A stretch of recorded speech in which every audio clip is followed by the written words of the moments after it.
Okay, next will be our last session of morning presentation. And the speaker also bring a gift to our fellow audience. So there will be 2 raffle rounds, one in the morning, one in the afternoon. So be ready to have your raffle tickets. If you don't have your raffle yet, please contact the conference staff, and you need to scan the code, and then you can get your raffle. So now let's welcome the co-founder and CMO, Ms. Wendy Wang, to present Coldlar, the way to blockchain era. So Wendy's company that help overseas tech startups enter the Chinese market. So let's welcome Wendy. Hello, everyone.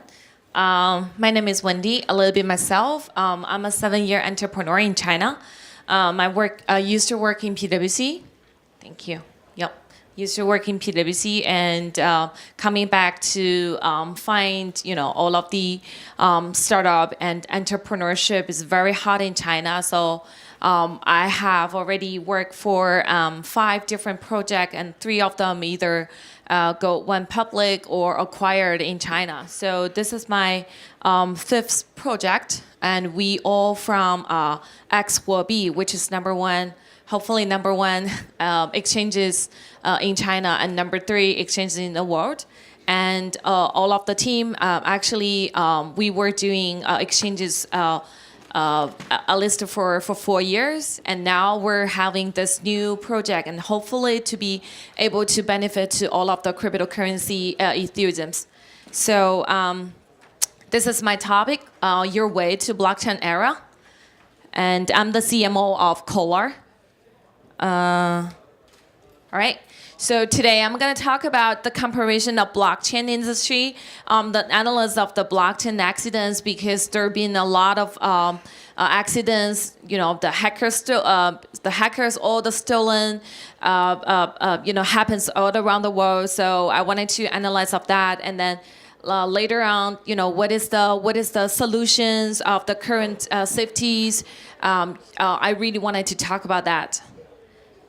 So first of all, I'm gonna have like a different 3 different ways to policies, minings, and exchanges to compare with the global and the Chinese market. So for the policies and regulations, right now in China, the blockchain, the Bitcoin is actually defined as a commodity, and the ICO is actually prohibited. And the exchanges, it was really popular, but since last year, the Chinese government actually having a policy, and all of the exchanges have to going out. It's actually illegal in China right now, so it's really, really sad. And tax, we're not paying tax for the Bitcoin yet, and hopefully never. And mining, it was really, really, it was a huge industry in China as a mining and miners, but right now it's actually forbidden in China. And most of the cheap electricities, you can find in China. There's no way for you to open up a new mining pools or factories. So it's a really, really a disappointed policy. Since last year, and a lot of the miners that I knew, it's already gone. Either goes to overseas to have a super factories like South Asia, or they're just giving up and selling their equipment to the new entries. So this is about China, and let's see about in USA. So the natural of Bitcoin is a property. And it's actually legal to do the ICO, but it needs to be under supervision. And the exchanges, actually, there's a lot of exchanges. At least as far as I know, the New York Bitcoin Exchange, the New York Bit license actually issued with to 6 different exchanges already, and there's at least another 10, being applied right now. And the taxes, yes, you need to pay the Bitcoin. You need to pay the tax to the Bitcoin, and mining is actually legal. And in Korea, so Korea is something that we find very, very interesting.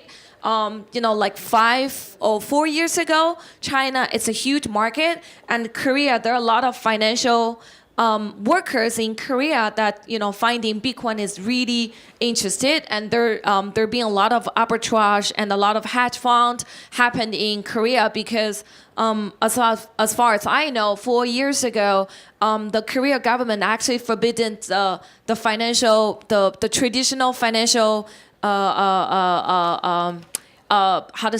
traditional financial movements in Korea is actually stopped by the government. So after that, a lot of the Korea already have like a several years of habits that everybody actually doing the financials, everybody trading, everybody jumping to the financial field. So 4 years ago, the government policy just forbidden it, and a lot of people have nowhere to go, no money to put in, and then boom, the Bitcoin actually, was arised, and then a lot of traditional financial field traders moved to Bitcoin traders and become very popular. So Bitcoin actually was really, really popular because the traditional financial policy was forbidden in Korea.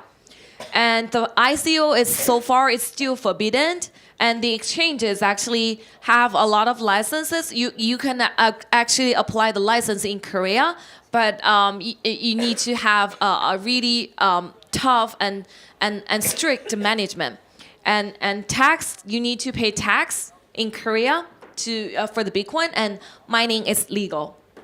And Japan recently, as everybody should know that Japan is a really a rising and merging market for Bitcoin.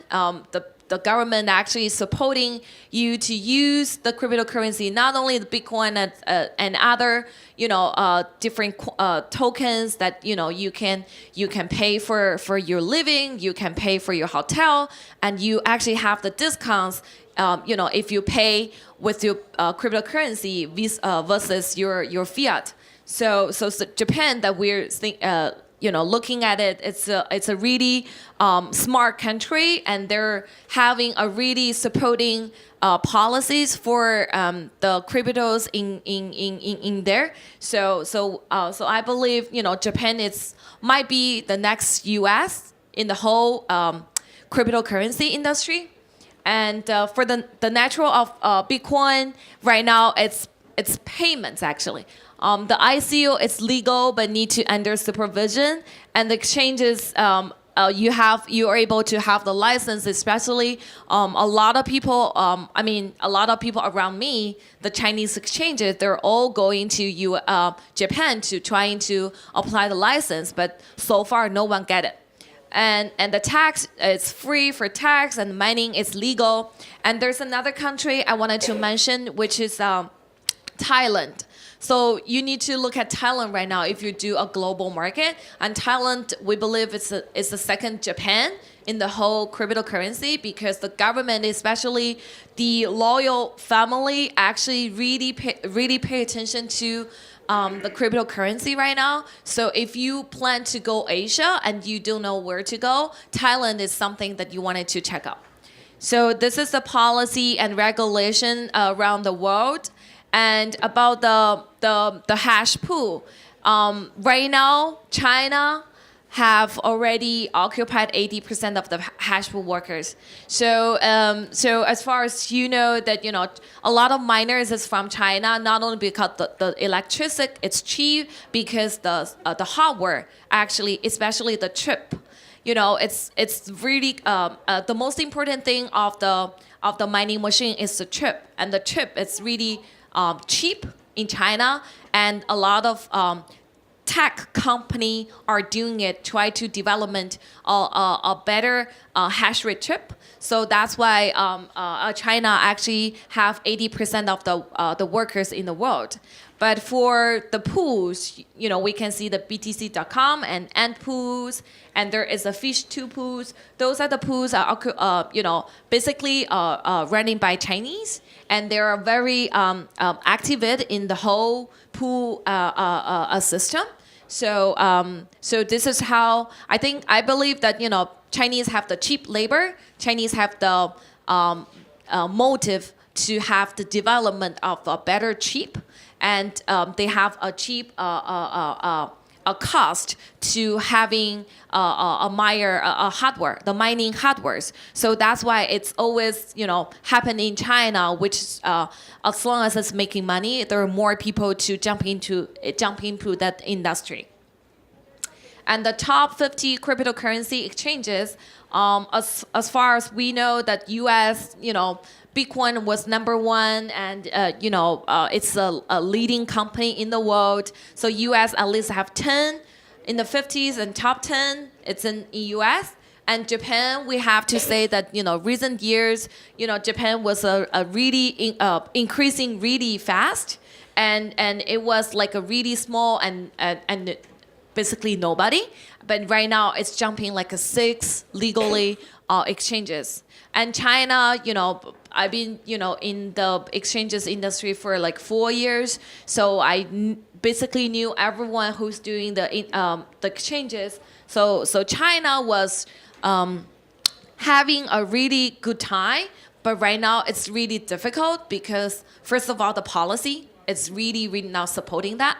And second of all, we have to go overseas, China, local, in China, local exchanges not doing very well. So, going overseas, we're facing a lot of problems, especially for the laborers. You have to have the allocation package for all of your employee. You have to teach them, not only speak Chinese, but able to speak, global languages. So this is a really tough time for Chinese exchanges worker. Korea, there been same with Japan. It's been a really booming market, and then especially for the exchanges. Like 4 years ago, nobody doing the exchanges in Korea. They're doing arbitrage. As long as they have the cheap price, they wanted to sell high. That's it. It's really easy. And right now, Korea is actually taking the speed to having the exchanges. And right now, there are 4 on the top 50s.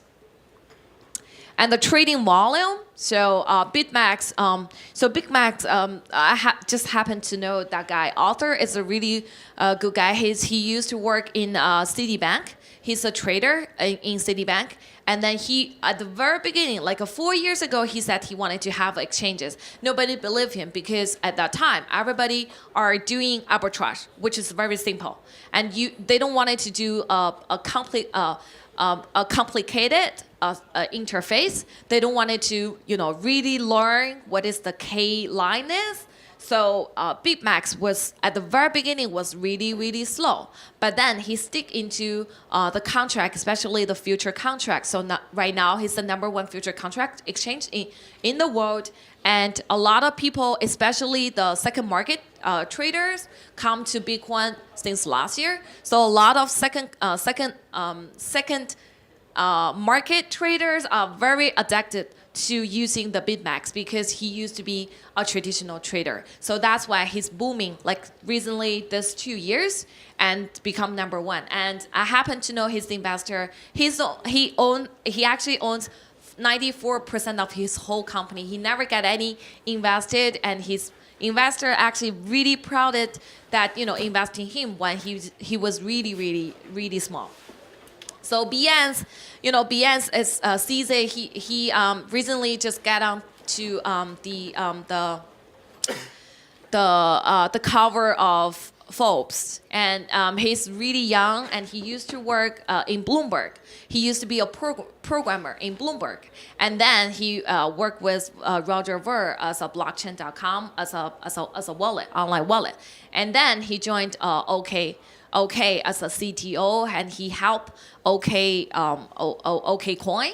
At that time, it's called OK Coin as an exchanges to go global. I think that in 2015, OK Coin was second largest global exchanges in the world. It's including the Chinese and the RMB and the US dollar with the Bitcoin exchange. So then ZZ actually always have his a mind to doing his own exchanges, and CZ was really, really good at programming and robots. So that's why his exchanges, when you find a really good volatilities and volumes on their exchanges. It's only because he's good at using the bots to do the exchanges and mergings. So which I recommend as well. Huobi, which from my previous employer. So Huobi was the CEO of Huobi actually graduated from Tsinghua University. The only job he took is in Oracle. So he had like a 4 years experience as Oracle in China, and then he started being a startup entrepreneur. So Huobi, that I was in there for 4 years, we've been, evidence to see the Chinese market is going up and down and up. So there's three times that Chinese government having the policy, and at that time the price is from 8,000 yuan, 8,000 US dollar to 500 US dollar. So that was a really tough time. And then not only that we need to hand on there, but also there are a lot of money that in the market that a lot of individual investors are losing. So they actually constantly come to the exchanges and asking for to pay back because their money they're lose on the market. It's not our fault, but because the policy actually make it down. But the investors, the individual investors, never actually understand it. So we've been really tough. From 2014 to 2015, at that time we only have 5 months, all the money's in the bank, and then after 5 months we're just gone, and we raised the B rounds only until 5 days, that we're going to bankrupt. So it's really really tough. But now Huobi is going global, and their headquarters is in their headquarters still in China, but they're having overseas like Huobi US, Huobi Singapore, and Huobi Japan. So there are a lot of good things happened recently. So for the trading volume, so Huobi is because the Chinese government, concentratedly, restrictly management on Huobi platform. So Huobi never gonna do anything that the Chinese government told not to. So that's why the trading volume may not perform that well. I know that it's not because they don't want it to do it. It's because the Chinese government have to make you to be in the loop. So all DAX okay. So I just met Mingxing yesterday. The day before yesterday, before I come here. So he's doing really good, and the OK DAX, even though the CZ left from OK, and he started doing a lot of good Bitcoin cryptocurrency to cryptocurrency contract. So OK is really good at contract. So if you always wanted to do a contract trading, I think OK is the best. And Upbit and Bitfinex. That the last one is Bitfinex. Bitfinex is number one. When I was in Bitcoin field like 5 years ago, Bitfinex was there. But now it's going down. It's not because they don't want it to go up, because they put all of their efforts into USDT and Tether. When I was 5 or 4 years ago, when there is a Tether concept coming up, none of us know what is a token means right now. And none of us knows that what is USDT means, what is Tether means. So at that time, Bitfinex actually put a lot of efforts into innovation. I would say that, not focus on the exchanges anymore. So this is the trading volume landscape right now, and I believe that it's gonna change. So that's actually lead me. Why I need to do the project, this project. So we figure out that there's a lot of exchanges, there are a lot of people holding the Bitcoin. But do you know how many Bitcoins already stolen?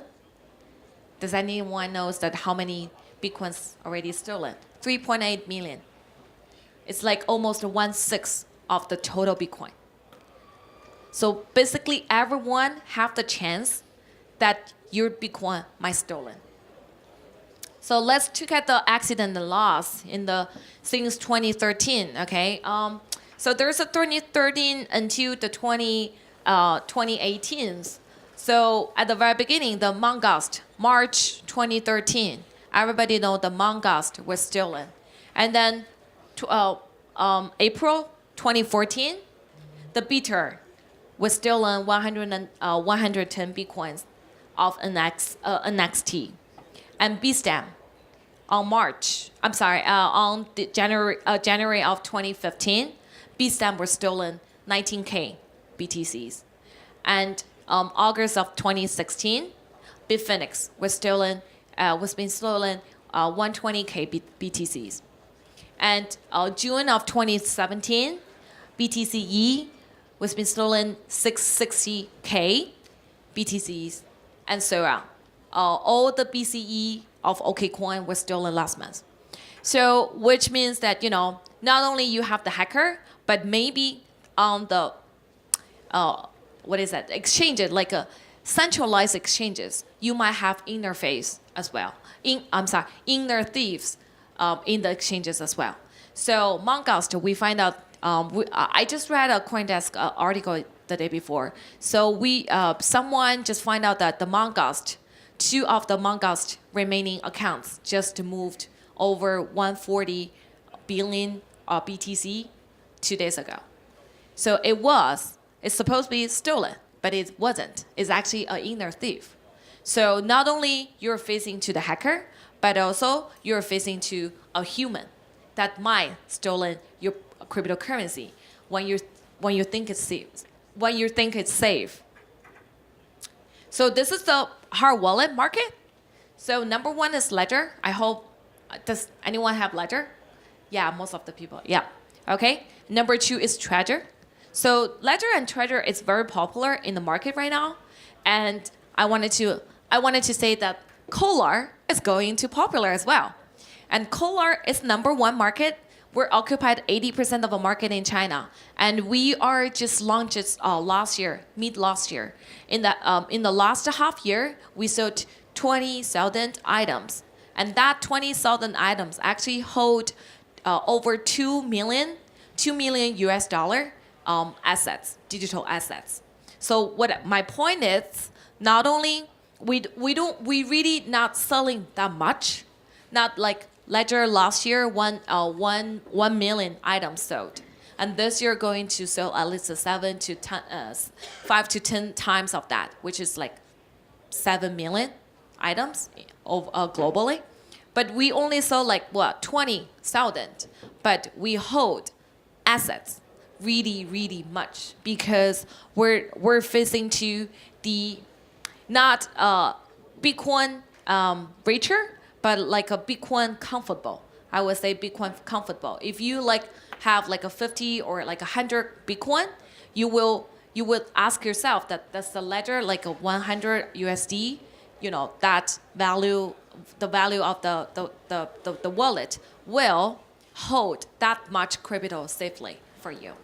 So you would say, you might want to have a backup. You may want to have alternatives. So Coldlar is the one that you might think about.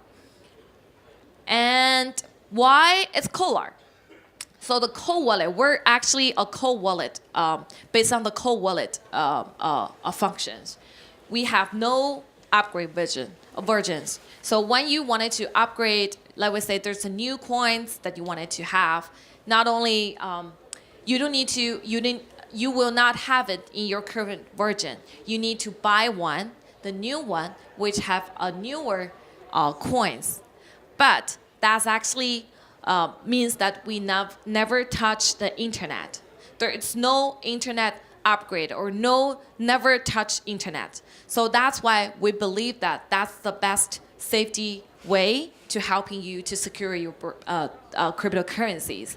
And we have the independent system and interface, and we all have the multi-signatures technology in the whole wallet, which will look like this. And we're going to give away later on just 2 giveaways. So So it's gonna be look like this. It's like a cell phone, but we actually have our own interface and system on it. It's a core operation system, COS system. And three advantage of Coldlar. We have the seed password and payment password, which means that we don't storage your private key. We actually calculate it. Calculator instead of the storage. So we calculate it with your seed password and payment password. So when a calculator in storage 2, it means like 1 plus 1, right? They don't in storage 2, they in storage 1 plus 1, the formula. So that's what we do. We don't storage your private key. Instead of having a copy of your private key, we actually show you that you're able to cross the door. So instead of having a copy of your private key, we actually storage your seed password and payment password and calculate it into your private keys.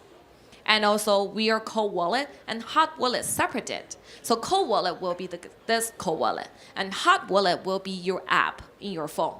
So we separated the app, which is the hot wallet, and the wallet, which is the cold one, into 2 different devices.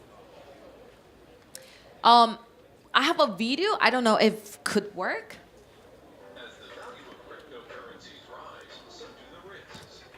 You keep your crypto assets safe.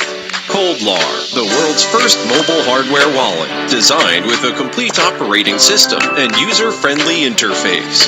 With the Coldlar hardware wallet and the Coldlar app, you can independently operate and control your crypto assets anywhere, anytime.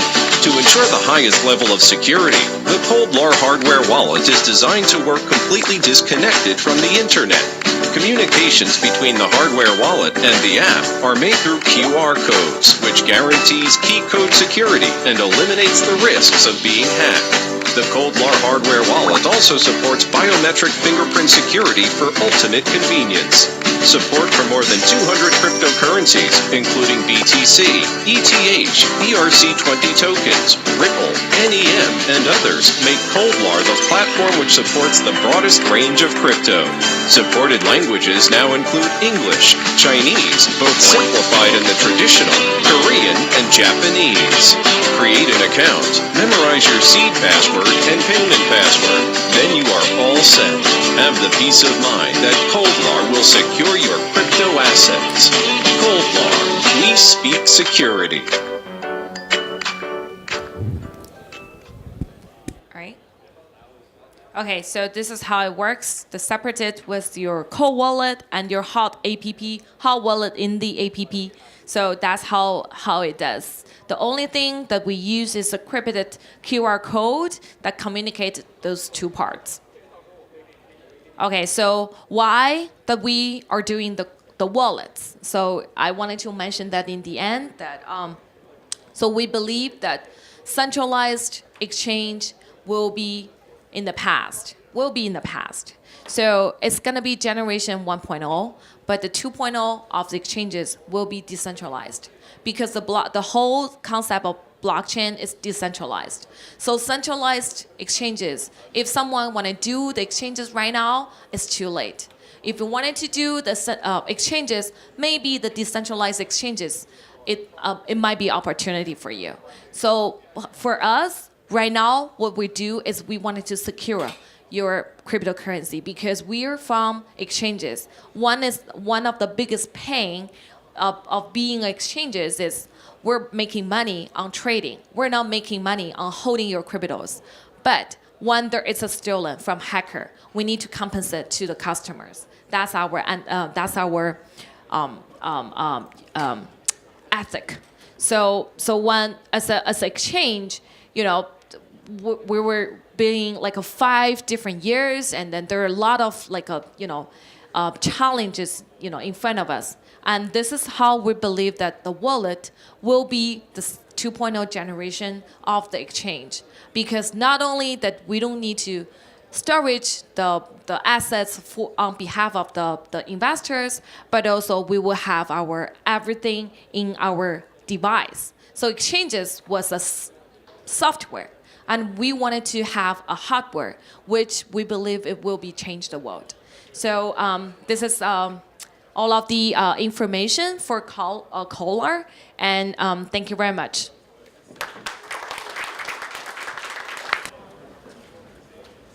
Wendy, could you please introduce about what's the price? Does anyone have the tickets yet?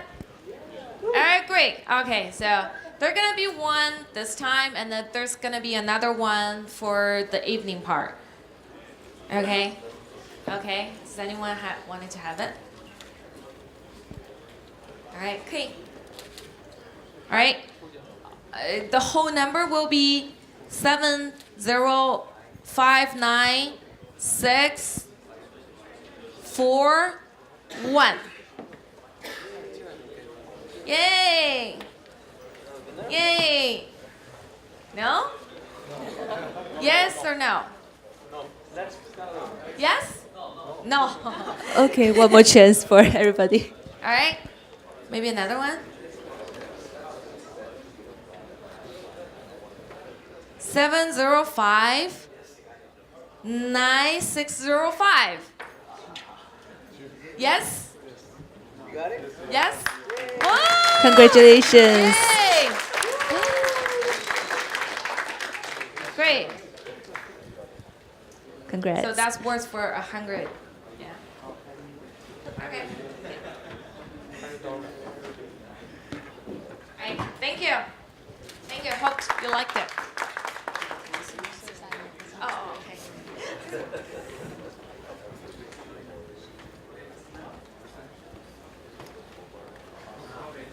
And thank you. Oh, okay.